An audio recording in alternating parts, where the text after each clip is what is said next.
অনেকেই বলে দেখেন জোর সংখ্যায় তথা 2, 4, 6 জন শরিক হয়ে কোরবানি দেওয়া যাবে না, বরং বেজোড় সংখ্যায় শরিক হয়ে কোরবানি দিতে হবে। এ বিষয়ে জানতে চাই। উত্তর হচ্ছে, জোর সংখ্যায় কোরবানি দেওয়া যাবে না কিংবা বিজোড় সংখ্যায় কোরবানি দিতে হবে এ ধরনের কোনো শরীয়তে বাধ্যবাধকতা নেই। বরং 1 থেকে নিয়ে 7 জন পর্যন্ত সর্বোচ্চ গরু কিংবা উট তথা বড় পশুর ক্ষেত্রে 7 জন শরিক হয়ে কোরবানি দিতে পারবেন। এই বিষয়ে শরীয়তে কোনো নিষেধাজ্ঞা নেই যে জোর দিতে হবে কিংবা বিজোড় দিতে হবে, কিংবা জোর দেওয়া যাবে না কিংবা বিজোড় দেওয়া যাবে না।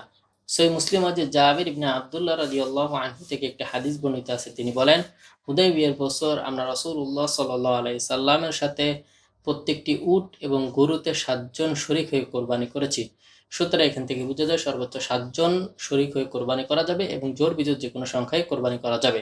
তবে উত্তম হচ্ছে একা কোরবানি দেওয়া। এক্ষেত্রে নিয়তের গরমিল কম থাকে। দেখা যায় শরিকানা যুক্ত করার ফলে অনেকের নিয়তের ভিতরে ঝামেলা থাকে, কিংবা অনেকের ইনকাম হারাম থাকে, যার কারণে দেখা যায় সকলের কোরবানি বাতিল হয়ে যায়। সুতরাং উত্তম হচ্ছে একা কোরবানি দেওয়া। যদি তা সম্ভব নয় তবে শরিকানা কোরবানি দিতে পারবেন। সর্বোচ্চ 7 জন শরিক হয়ে কোরবানি দিতে পারবেন, জোর বিজোড় যে কোনো সংখ্যায়। এতে শরীয়তে কোনো নিষেধাজ্ঞা নেই।